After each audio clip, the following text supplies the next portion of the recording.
हो गया देखो।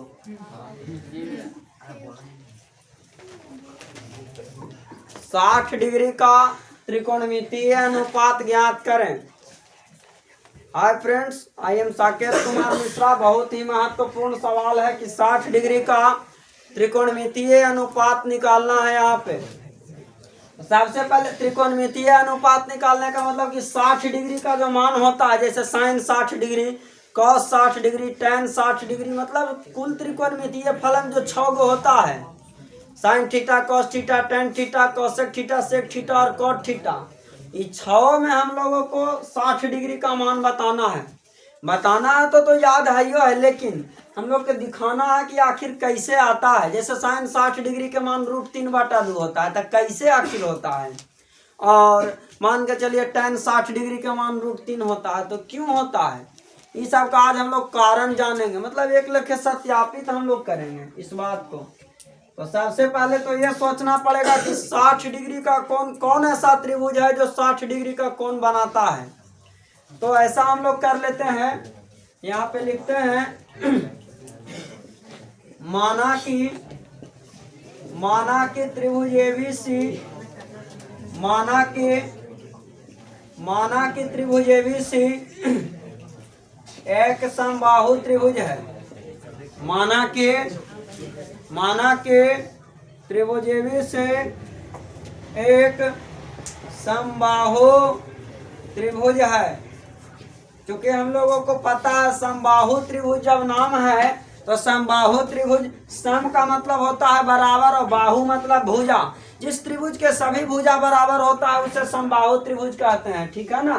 तो क्यों हम समबाहु लिए, क्योंकि समबाहु त्रिभुज के जब सब भुजा बराबर होगा तो कोण भी बराबर होगा और सब कोण 60 डिग्री का बनेगा, इसीलिए हम समबाहु त्रिभुज लिए हैं।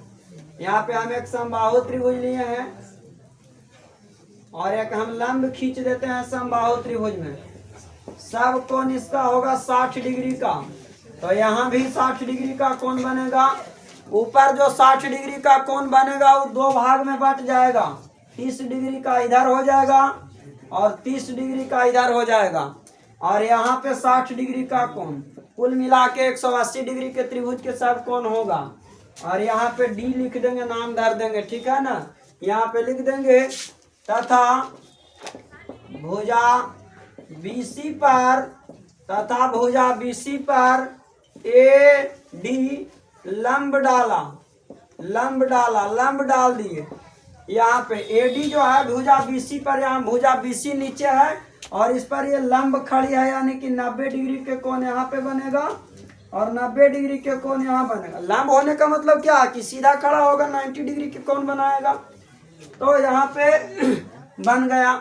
अब क्या करेंगे कि जब सब भुजा बराबर होता है, चूंकि त्रिभुज है समबाहु, चूंकि समबाहु त्रिभुज है तो इसलिए AB बराबर BC बराबर AC बराबर 2x माना। हम मान लेते हैं कि AB भुजा BC भुजा और AC भुजा के बराबर में 2x है।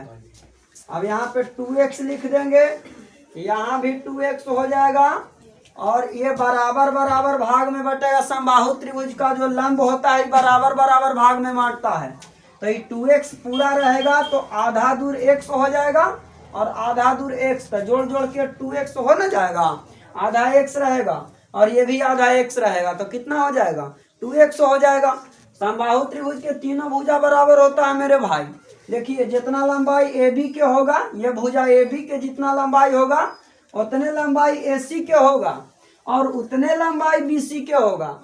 तो ये जो लंब खींचा गया है आधा पर बटा है तो x होगा, तो ये भी तो x होगा। जब नामे है समबाहु त्रिभुज तो तीनों भुजा क्या होगा, बराबर होगा। और हम AD के लंबाई निकाल लेंगे, ये AD की लंबाई हम लोग निकाल लेंगे। तो यहाँ पे AD बराबर निकालने के लिए, क्योंकि देखिए यहाँ पे 2 समकोण त्रिभुज बन रहा है। समकोण त्रिभुज की बात करें तो ऐसा त्रिभुज जिसमें एक कोण 90 डिग्री का होता है, तो इस त्रिभुज को हम लोग अगर ध्यान से देखें तो त्रिभुज ADB ये कौन सा त्रिभुज हो जाएगा, समकोण त्रिभुज हो जाएगा, राइट एंगल ट्रायंगल। ये भी समकोण है, तो चाहे तो इसमें चल दीजिए या इसमें चल दीजिए, और चलने के बाद मान निकालिए, ये लंब का काम करेगा।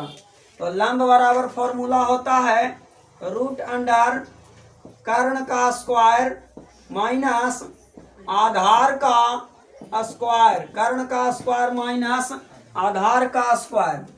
यहाँ पे लंब बराबर फॉर्मूला। अब चूंकि हम जानते हैं कि 90 डिग्री के सामने वाली भुजा को कर्ण कहते हैं, तो ये कर्ण का काम करेगा। तो कर्ण की लंबाई कितना हो जाएगा? 2x हो जाएगा। और 2x के होल स्क्वायर माइनस आधार इसका कितना होगा? तो सिर्फ x। 2x नहीं लेंगे मेरे भाई, कहा कि 2x तो पूरा के लंबाई हो जाएगा, x लेंगे सिर्फ। तो यहाँ पे x हो जाएगा, तो x के स्क्वायर AD बराबर 2 के स्क्वायर 4, और यहाँ x के square x square minus x square. 4x square में से सिर्फ x स्क्वायर जाएगा तो 3x स्क्वायर बचेगा। क्योंकि 3 का पूरा वर्गमूल नहीं निकलता इसलिए रूट में रह जाएगा, और x स्क्वायर का वर्गमूल सिर्फ x हो जाएगा, और इसका लंबाई हो जाएगा √3x। यहाँ पे इसका लंबाई हो जाएगा √3x हो जाएगा। अच्छा, आपको 30 डिग्री वाला भी मान निकालना रहेगा, जैसे साइन 30, कॉस 30, tan 30, जितना भी 30 डिग्री और 60 डिग्री का मान निकालना रहेगा तो समबाहु त्रिभुज ही लेंगे, क्योंकि इसमें दो ही तरह के कोण बनता है, 60 डिग्री और 30 डिग्री। 60 डिग्री का कोण लंब खिंचला पर 2 भाग में बटेगा तो 30-30 में यहाँ पे डिवाइड हो जाएगा। तो मित्रों अब देखिए, हमको अब मान निकालना है किसका? 60 डिग्री का त्रिकोणमितीय मान।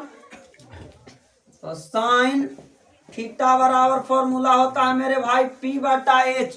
साइन थीटा बराबर फॉर्मूला लिखवाए थे P/H, यानी P से होता है लंब परपेंडिकुलर, और H मतलब कर्ण, और लंब बटा कर्ण। और साइन के साइन, थीटा के मान बैठा देना है कितना डिग्री? यहाँ पे 60 डिग्री का मान बोला है ना, तो 60 डिग्री का मान बोला है तो थीटा के जगह पे 60 डिग्री। और लंब की बात करें तो लंब अभी मेरा कितना आया? तो √3x आया। और यहाँ पे कर्ण की जहां तक बात है तो इसका कर्ण 90 डिग्री के सामने वाली भुजा कितना है? 2x। x से x कैंसिल हो जाएगा, तो यहाँ पे साइन 60 डिग्री का मान साबित हो गया कि √3/2 कैसे होता है। साइन 60 डिग्री का मान √3/2 आ गया मेरे भाई, प्रूव्ड हो गया। अभी तो हमको सबको निकालना है। cos 60 डिग्री के हम बात करते हैं। cos थीटा बराबर होता है फॉर्मूला B/H। cos के cos और थीटा के वैल्यू 60 डिग्री। B मतलब होता है आधार, तो आधार कितना हो जाएगा?